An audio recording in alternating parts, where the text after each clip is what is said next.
ওয়ালাইকুম রহমতুল্লাহ। প্রিয় দর্শক, কেমন আছেন? আশা করি ভালো আছেন। প্রিয় দর্শক, নভেম্বরের মধ্যে একীভূত হচ্ছে 5 ব্যাংক। চলুন বিস্তারিত তথ্য জেনে নিই। প্রিয় দর্শক, 5টি ব্যাংক একীভূতকরণ প্রক্রিয়া দ্রুত এগোচ্ছে বলে জানিয়েছে বাংলাদেশ ব্যাংক। আগামী নভেম্বরের মাঝামাঝি সময়ের মধ্যে এই কার্যক্রম সম্পন্ন হবে বলে আশা করছে কেন্দ্রীয় ব্যাংক। এর আগে চলতি সপ্তাহে অর্থ মন্ত্রণালয় এক্সিম ব্যাংক, সোশ্যাল ইসলামী ব্যাংক, ফার্স্ট সিকিউরিটি ইসলামী ব্যাংক, গ্লোবাল ইসলামী ব্যাংক ও ইউনিয়ন ব্যাংকে একীভূত করে একটি রাষ্ট্রায়ত্ত ব্যাংক গঠনের খসড়া প্রস্তাব অনুমোদন করে। এ বিষয়ে বাংলাদেশ ব্যাংকের মুখপাত্র ও নির্বাহী পরিচালক আরিফ হোসেন খান বলেন, একীভূতকরণ সম্পর্কিত প্রতিটি কাজ দ্রুত এগোচ্ছে। সবচেয়ে বড় চ্যালেঞ্জ ছিল প্রয়োজনীয় মূলধন সংগ্রহ। যেহেতু নতুন ব্যাংকটি রাষ্ট্রায়ত্ত হবে এবং অর্থায়ন অনুমোদন পেয়েছে, তাই আমরা নভেম্বরের মধ্যে প্রক্রিয়া শেষ করার আশা করছি।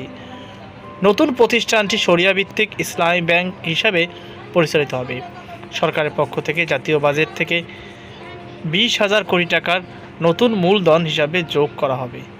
এভাবে একীভূত ব্যাংকের মোট প্রাথমিক মূলধন দাঁড়াবে প্রায় 35,000 কোটি টাকা। এ লক্ষ্যে বাংলাদেশ ব্যাংক ডেপুটি গভর্নর কবির আহমেদের নেতৃত্বে একটি কার্যকর কমিটি গঠন করেছে, যা পুরো প্রক্রিয়া তদারকি করবে। আমানতকারীদের অর্থ সুরক্ষা তাদের সর্বোচ্চ অগ্রাধিকার হবে বলে জানিয়েছে কেন্দ্রীয় ব্যাংক। আরিফ হোসেন খান বলেন, একীভূতকরণ সম্পন্ন হলে ছোট আমানতকারীদের টাকা আগে পরিশোধ করা হবে। বড় আমানতকারীদের আতঙ্কিত হওয়ার কিছুই নেই, কারণ সরকার তাদের আমানতের দায়িত্ব নিয়েছে। কেন্দ্রীয় ব্যাংকের কর্মকর্তারা জানিয়েছেন, একীভূতকরণে বিরোধীদের মামলা একটি বড় চ্যালেঞ্জ হতে পারে। তবে বাংলাদেশ ব্যাংক এ নিয়ে আত্মবিশ্বাসী। যদি কোনো মামলা হয়, তা অ্যাটর্নি জেনারেল অফিসের মাধ্যমে মোকাবেলা করা হবে। বাংলাদেশ ব্যাংক প্রস্তুত রয়েছে বলে জানান এক কর্মকর্তা।